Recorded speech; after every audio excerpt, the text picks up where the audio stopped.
Hello, Namaste, Fepulo, and welcome to my channel.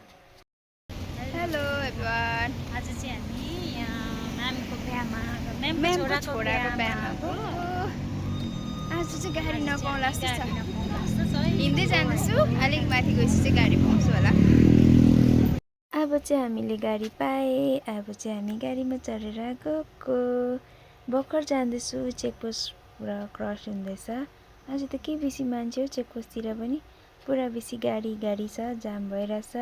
अब चाहिँ हामी पुगे यहाँ ओरेन्ज भिल्लामा, बिहाको प्लेसमा। जहाँनिर बिहा हुँदैछ, यहाँ गेट सजाउनु भएको छ, यहाँबाट एन्ट्री गेट छ। अब चाहिँ हामी भित्र गएर बेहुला बेहुलीसँग भेटेर पनि यहाँ खाना खाने जग्गामा आइरहेको छु। अब चाहिँ हामी खाना खाँदैछु। खानामा पनि मैले चाउमिनै लिएर आएको छु। कस्तो मजाले डेकोरेसन गर्नुभएको रहेछ। यहाँ डल्लै यहाँनिर चाहिँ एकदम गाना गाउनु हुँदैछ। दाजुले लाइभ चल्दै रहेछ कि गाना। एकछिन बसेर हामीले पनि गीत सुने। यहाँ फोटोसोटो खिचेँ। मलाई यो जग्गा छोडेर जानु मन छैन। यहाँ हेर्नुहोस् मेरो साथी कस्तो राम्री भएर आउनु भएको छ, यहाँ साडी लगाएर। साथमा म पनि छु। थाहा छैन मलाई चाहिँ कस्तो देखिरहेको छु।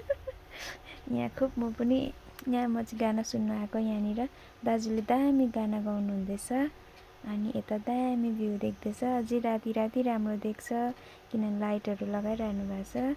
तर हामी चाहिँ जानु आँटेको। अब हाम्रोमा टाइम छैन, हामी चाहिँ फर्केको। हामी त छिटो छु, देख्नुभयो कति छिटो। बिहामा गएर खाना खाएर फोटोसोटो खिचेर पनि अब चाहिँ हामी फर्केको घर जाँदैछु हरियाली बाटोबाट। Thank you for watching. Bye bye. फेरि भेटौँला भोलि अर्को ब्लगमा।